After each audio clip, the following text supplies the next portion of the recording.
ఇది arranged marriage అనుకున్నాం sir first. వాళ్ళు మా ఇంటికి వచ్చినప్పుడు ఆ అమ్మాయి వాళ్ళ మామయ్య మా తమ్ముడు ఇద్దరు ఫ్రెండ్స్ అనమాట 8 years నుంచి. అయితే వాళ్ళ మామయ్య ఫ్రెండ్స్ అవ్వడం వల్ల మేము కూడా వాళ్ళ ఫ్యామిలీ మెంబర్స్ అందరం మంచి వాళ్ళే అనుకొని మేము ఈ ఫ్యామిలీ గురించి ఎంక్వైరీ చేయలేదు సార్. ఎందుకంటే వాళ్ళ చుట్టుపక్కల ఉన్న కొంతమంది తెలిసి ఉండడం వల్ల వీళ్ళు తెలుసు రేపొద్దున ఏదైనా ప్రాబ్లం అయితే కూడా వీళ్ళని అడగొచ్చు అన్న ఉద్దేశంతో మేము ముందరికైనాం సార్.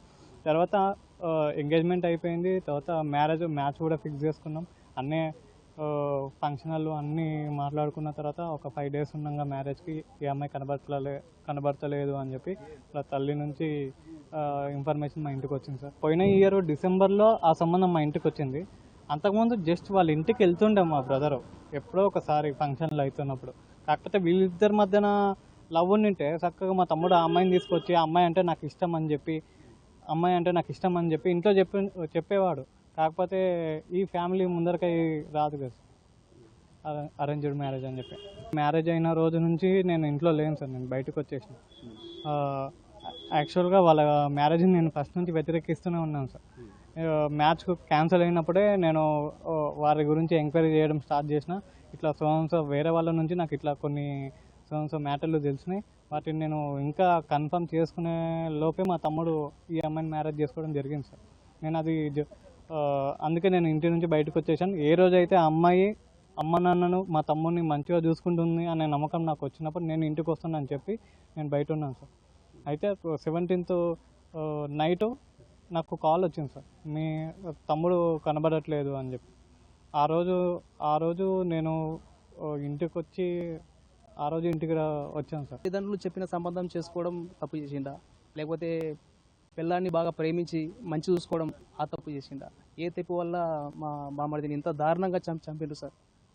అసలు సమాజం అసలు ఎటుపోతుంది సార్? అసలుకి కొంచెమన్నా ఆలోచన ఉండాలి నిజంగా. కనీసం అవును కొన్ని సంవత్సరాలు అయింది అంటే ఏమనుకోవచ్చు, 1 నెల కూడా నిండలేదు పెళ్లి చేసుకొని. ఆ పిల్లోనికి కనీసం గోరంట్లా కూడా అలాగే ఉంది, గోర్ల పెయింట్ కూడా సేమ్ అలాగే ఉంది.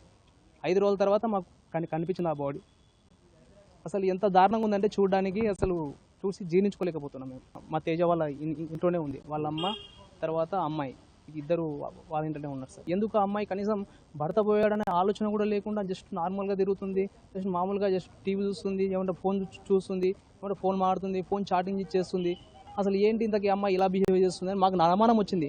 కాకపోతే కొంతమంది ఎట్లా ఉంటారంటే వాళ్ళ ఫేస్ ఎక్స్ప్రెషన్స్ని వాళ్ళు కొంతమంది చూపించుకోలేరు. అలాగానే ఉందేమో అని మేము అనుకున్నాం సార్. అసలు ఇది తెలిసిన తర్వాత మేమైతే అసలు ఎలా రియాక్ట్ అయ్యేవాళ్ళు కూడా మాకు అర్థం కావలేదు. ఈ అమ్మాయిని లోబడుచుకునేవాడు. తర్వాత ఒకవేళ వాళ్ళకి నిజంగా అంత ఇష్టం ఉంటే ఇంత దారుణంగా తీసుకొచ్చి మళ్ళీ పెళ్లి చేసుకొని తర్వాత మళ్ళీ తీసుకుపోయి వీని చంపడే అవసరం ఎందుకు వస్తుంది? ఒకవేళ ఇష్టం లేదంటే కానీ ఆ రోజే మాకొద్దు అని వదిలేసింటే మా తేజ మాకు ప్రాణాలతో ఉంటుండే సార్.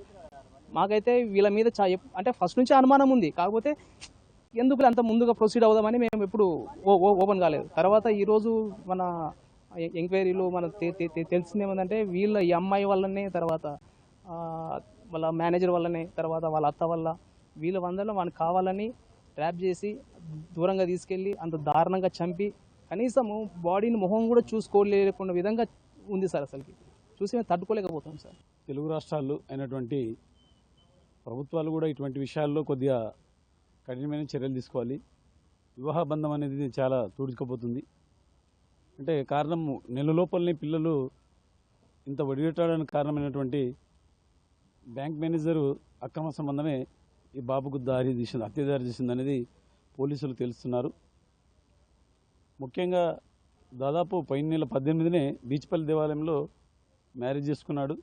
17వ తారీఖు రోజే బాబుని కిడ్నాప్ చేసి, మరియు కిడ్నాప్ చేసిన టైంలో మా అన్నయ్య మా బాబు వాళ్ళందరూ వెళ్ళి పిఎస్ పోలీస్ స్టేషన్లో ఫిర్యాదు చేయడం జరిగింది. ఫిర్యాదు చేసిన వెంటనే పోలీసులు రంగంలో దిగి ఎక్కడైతే ఏదైతే ఉందో వెంటనే ఏదైతే తేజ భార్య ఉందో భార్యని వాళ్ళ అమ్మని పోలీసు వారు తీసుకెళ్ళి విచారణ చేస్తే ఆ విచారణలో మెయిన్గా భార్యని కిరాయి అంతకుల చేత హత్య చేయించబడిందని చెప్పి కొంత ఊహాగానాలు వస్తున్నాయి.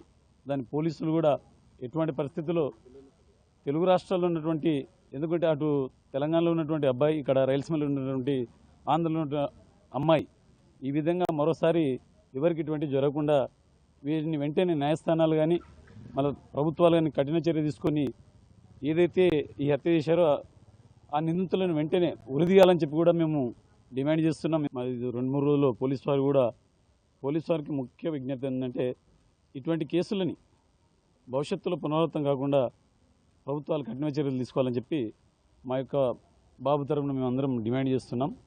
దయచేసి ఈ విషయాలంతా కొంత సోషల్ మీడియాలో కూడా బాగా ప్రచారం చేసి ఆ కుటుంబానికి అందరూ న్యాయం చేయాలని చెప్పి మేము అందరికీ విజ్ఞప్తి చేస్తున్నాం.